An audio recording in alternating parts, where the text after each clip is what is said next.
You explain yourself very well in Hebrew, but why is it so that you're Russian?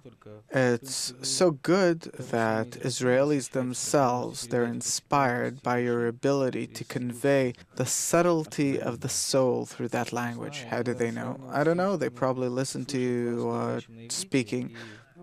It's probably a good translator. I don't know. The thing is that in Russian, I can express myself clearly, laconically. I can pass on the essence of the spiritual sensations in the correct fashion. Well, of course, my vocabulary has become very scarce, but I used to have a fabulous, fluent Russian language such that people were inspired by, truly so. Well, after 40 years of using it so scarcely, both in quantity and also the times in which I use it, then very little is left of it. But I nonetheless express myself pretty precisely, as much as it is possible to express spiritual emotions in the Russian language, although I think that this language, from all other languages, to the extent to which I feel other languages, it's more suited for it. There's a very vast range of necessary words in it for expressing the spiritual. They aren't precise, but they are emotional. On our corporeal, emotional level, it's an extraordinary language in order to express and explain the spiritual. But a bit higher than that, you can't. We will be able to do it with time, when we'll start penetrating the upper world and we'll see the roots of all languages, but the Kabbalists, they did not give us the key for it. Any language, nonetheless, it stems from our essence, and thus we can express it in English or in Hebrew or in Russian or in any language practically. We can express spirituality because it expresses the internality of man, but we don't have the key for it. To go up and look for that key, I don't know. I don't know if it will exist in the future at all. We don't have much time left in order to correct this world and to rise higher than languages, to rise higher than all these sounds and symbols that separate us. We should join in feelings. There are no differences between us, between all souls. There we have a soul-to-soul connection. And there will be no need in languages. Languages, it's like in Babylon. Where did they come from? Because people stopped understanding each other, so each started speaking a different language. But if we all speak one language, then I think nonetheless that language will be Hebrew, because all of its symbols and sounds and the way all of our speech organs are, it's all written and explained, and there's a method for it. And the literature, the entire literature and the sources, all made by the Kabbalists of the past.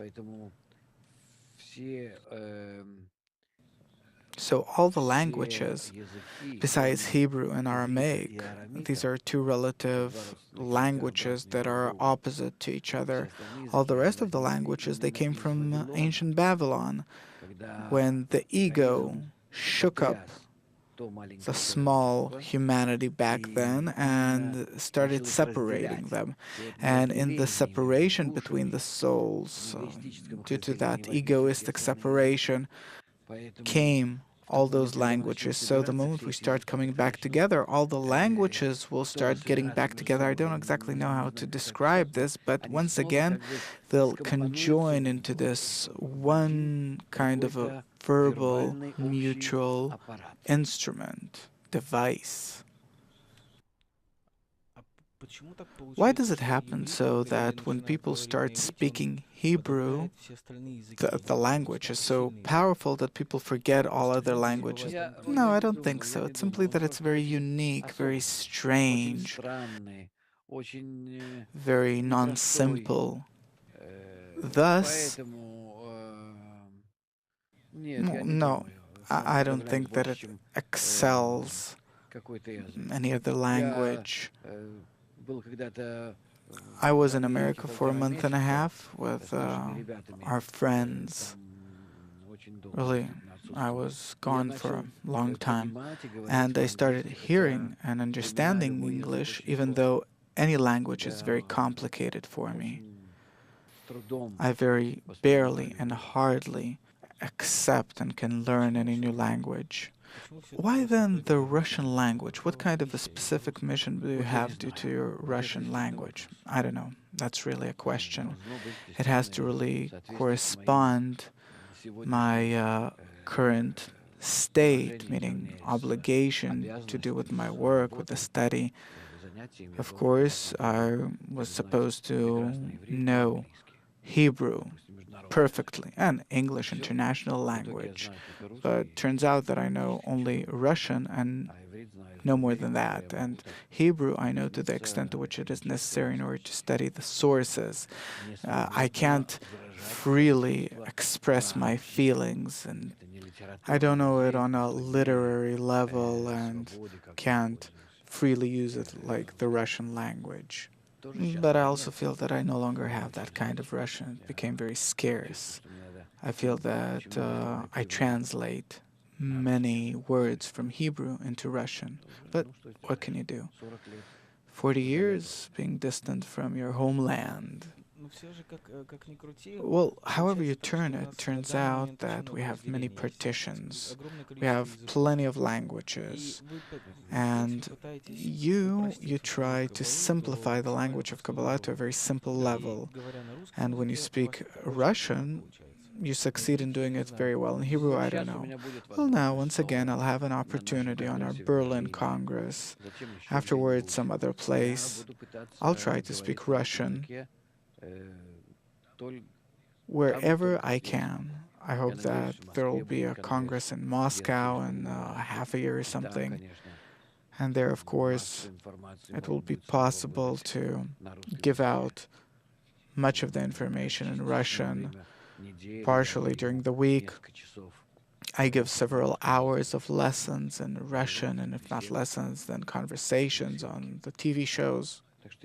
So I try to do it nonetheless. And also, it's written in my blog, even though it's not exactly my language, but well, when you speak Hebrew, you take from the attainment, you take certain things, speaking about spirituality from attainment. How does the process of conveying it in Russian go? No, I nonetheless attain in Hebrew and convey it emotionally into Russian. Meaning, precisely now, my spiritual mother tongue is Hebrew. I feel that I attain spirituality through Hebrew, but to express it, for me it's simpler in Russian. Because the rest of the languages besides Hebrew, they're more widely used in our world. Hebrew is a very narrow language. In our world, on our animalistic level, there is a vast range of words expressing more or less the same feeling, the same emotion. And in Hebrew, it's just one word. In Russian, you can use, I don't know, 20, 30 different words sometimes. You just said lifnei. No, I said lifamim. Sometimes. So it turns out that explaining something in Russian on the level of our world, so it will be clear between people. It's much easier in Russian. But to express the essence of a thing, where does it come from? What does that feeling define from above? You can do it in Hebrew in a single word, and in Russian you'll express it in 30 words, and none of them or all of them together won't be precise.